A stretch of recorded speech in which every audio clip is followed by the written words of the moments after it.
Yesterday, we talked about whether or not the Colts should pay Kenny Moore, which I believe they should. But I also want to talk about Michael Pittman Jr., somebody that has an expiring contract. He's been on his rookie contract. In his rookie contract this year, he's making $2.993 million. And that there is the number one receiver on the team, right? We can sit here and say Josh Downs, you know what I mean? He's really good, probably the best receiver on the team, best overall receiver on the team. But Michael Pittman Jr. plays in that X position. That X position gets paid a lot of money, and he's been making under 3 mil every single season. So when he comes up on his new deal, whether it's the Colts or somebody else, he's going to want a little extra on top, especially in guaranteed money, maybe in a signing bonus, because he's been making what he's been making and putting out the production he has over the first few years of his career, right? You look at what he's done over the first 4 years of his career, and you start in 2020 where he was a rookie and he got hurt that season, missed a chunk of time, but he had 40 catches, 503 yards, and one touchdown. Then you go to 2021 when Carson Wentz was here. He had 88 catches, 1,082 yards, and 6 touchdowns. And of course, that was the season JT was JT, right? 1,800 yards for JT, 20 something total touchdowns. So Jonathan Taylor carried the offense, right? There were games where Carson Wentz wasn't even throwing for 100 yards. And usually Michael Pittman's yardage all came on, those deep shots where he was having to go up, get the ball, catch it over people in traffic. And he had a pretty good season, but again, over 1,000 yards, that's a good season. There are a lot of receivers in the NFL that never reach 1,000 yards. So Michael Pittman Jr. being able to get there in his second season, really good. Right. But remember that number, 1,082, right?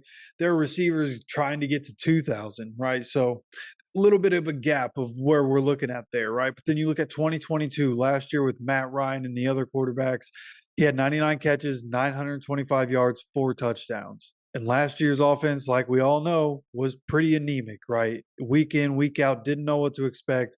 Wasn't a whole lot there for that offense at all last year, especially in the pass game. And he still almost had 100 catches, almost found his way to 1,000 yards, still had 4 touchdowns. Then you look at what he's done this year so far. Colts have played 9 games. He has 66 catches for 677 yards and 3 touchdowns already this season. So from an output standpoint, like he's on pace to have the best year of his career right now. And that bodes well for a guy that's on the last year of his current contract. So then you start to wonder, right? Like, what's the range of contracts that we might find him in? Right. So when we go over here, when we look at all the guys that are at the top, right? Devontae Adams, $28 million a year. Tyreek Hill, $30 million a year. Cooper Kupp, $26.7 million a year. A.J. Brown, $25 million a year. Stephon Diggs, $24 a year. Amari Cooper, $20 mil. Chris Godwin, $20 mil. Mike Williams, $20 mil. Right. And all those guys really good receivers. And yeah, you might tier these guys up differently, and it kind of shows in the way they're getting paid, but that's a lot of money for receivers. Right. And then you look at other guys on this list. Christian Kirk, $18 million a year. Tyler Lockett, 17.25. Mike Evans, 16.5. He's going to be looking for more money too. DeAndre Hopkins at 13 million. He's obviously much older than Michael Pittman Jr. But we're kind of seeing, just where the market might be for a guy like Michael Pittman Jr. And my assumption here is that, it's going to be modeled somewhere around A.J. Brown's contract. And A.J. Brown, he was 24 years old when he signed a 4-year, $100 million contract. But then I look at Amari Cooper and I see his, where he was 25 years old, signed a 5-year, $100 million contract. He's getting 20 mil a year. So Michael Pittman Jr. feels like a guy that could fall like right in the middle of those guys. And I think when you talk about Michael Pittman Jr., you have to take into account the situation that he's been in. It's hard not to talk about the quarterback situation that he's had to deal with, right? Receivers are so dependent on the chemistry that they have with their quarterbacks. Michael Pittman Jr. just hasn't had consistency at that position, right? Had Phillip Rivers his rookie year, but he was hurt for a good portion of his rookie year. So he only ends up with 40 catches, 500 yards, and 1 touchdown. Then his second season, where he has Carson Wentz, has, a good year, the best year of his career. But then Carson Carson Wentz gets shipped out, and then we have the 2022 quarterback debacle that we had. So, then you come into this year, we're going to have Anthony Richardson, and that's the way it's going to be. And now we're in a situation where Anthony Richardson and Gardner Minshew were basically splitting time over the first 5 games because Anthony Richardson was getting hurt, and now it's Gardner Minshew. Gardner Minshew, again, is the best backup in the NFL, but Gardner Minshew isn't a top tier guy. Like Michael Pittman Jr. hasn't been able to have a top tier guy. So it'll be interesting to see what happens. Like I feel like with the way things are going, Michael Pittman Jr. might test free agency and might try to go to a team like the Chiefs where they have Patrick Mahomes, and Patrick Mahomes is going to be there for a long time and going to continue to do his thing. And he's Patrick Mahomes. Like he's the best quarterback in the NFL and has been for a while now. So it would make sense for Michael Pittman Jr. to go test free agency. And I expect him to go and see what his value is, go and see what other teams might throw at him. But the challenge with teams like the Chiefs, right, these teams that have established quarterbacks, where are they going to get the money to pay a guy like Michael Pittman Jr.? Where the Colts, again, the Colts are going to have over $75 million. Right now, they're projected at $77 million worth of cap space in 2024. And even if they paid Kenny Moore an average salary of $14 million a year, you still have over $60 million to spend. So I think it would make sense to go ahead and give some of that to Michael Pittman Jr. Because if you look at the other side of the coin, you say, let's not pay Michael Pittman Jr. So what do we go into 2024 looking like? We're going to have Josh Downs, Alec Pierce, Ashton Doolin will come off IR next year, and then a bunch of tight ends, right? And presumably, we would all assume whether it's the first round or the second round, we're probably drafting a wide receiver, right? That's basically going to happen no matter what we do with Michael Pittman. That's what I think should be said here, is that no matter what happens with Michael Pittman Jr., whether it's round 1 or round 2, we're getting a wide receiver. But I think all the receivers in the first 2 rounds, or pretty much all the receivers in the first 2 rounds, are going to either be high-end wide receiver 1s or high-end wide receiver 2s. Like a lot of really good wide receivers in this upcoming draft. So don't really think that's such a big deal.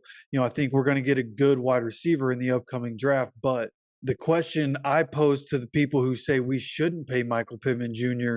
is, what should we do? In that instance, what should we do if we don't pay Michael Pittman Jr.? What receivers do you think we should go after in free agency, right? T. Higgins is a name that will come up. I know somebody's going to say it. Yes, I think we should go after T. Higgins too. And honestly, I wouldn't be mad while Anthony Richardson's on his rookie deal and while Alec Pierce and Josh Downs are on their rookie deals, if you go ahead and pay Michael Pittman Jr. and then you pay T. Higgins. I think if you did both of those things in 2024 offseason, that would be okay with me. I'm perfectly fine with that. And then you still draft a wide receiver because eventually Alec Pierce isn't getting paid. I think we can all agree on that, unless he continues to develop and becomes a star at that position. But for everything he does, I'm not trying to bash on Alec Pierce. He does a lot of things that don't show up in the stat sheet. People bash him. He's actually a lot better than you might think. They've been having him do different things this season, and I think that is a testament to him continuing to grow as a player. I just don't think he'll fit in because, again, I think we're going to be drafting a wide receiver in the upcoming draft. So then, eventually Alec Pierce would be the odd man out. And that's another thing. Like, it doesn't matter whether we re-sign Michael Pittman Jr. or not this year. Like, I think Alec Pierce eventually the odd man out. So that's how I look at it. Like, just like firing coaches, like if you fire a coach, who are they going to replace him with, right? Like the Patriots, they fire Bill Belichick, who are they going to replace him with? But there's so many good young coaches now. That question is being answered pretty much every year. There are a lot of really good young head coaches coming around nowadays. But when you talk about receivers, like, yeah, there's a lot of good wide receiver talent coming into the NFL every year, but you have to hope that you nail those draft picks.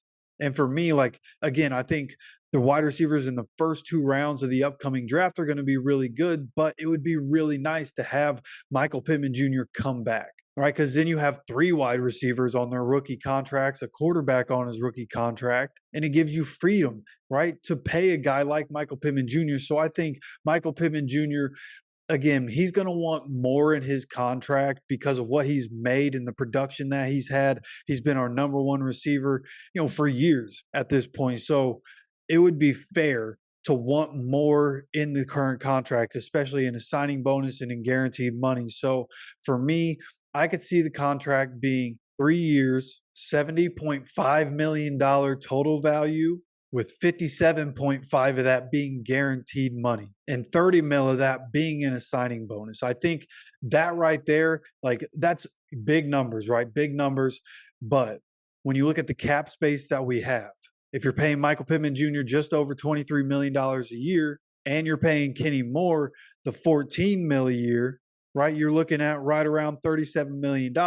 We have 77 mil. You still have $40 million to attack free agency how you see fit and to re-sign guys how you see fit. And we're going to need to re-sign some guys or go after different free agents. So yeah, there's going to have to be other money that comes up. And that's where we talk about trading some of the guys on the roster. And we'll have videos for all this stuff. There's so much more to talk about. I'm going to be pumping more than one video out for the rest of the week. So make sure you're subscribed with notifications on. If you enjoy the content, please hit that like button. I appreciate you coming by for this conversation. I'd like to know your thoughts on it down in the comment section. And with that said, as always, take care of yourself, take care of each other, and go Colts.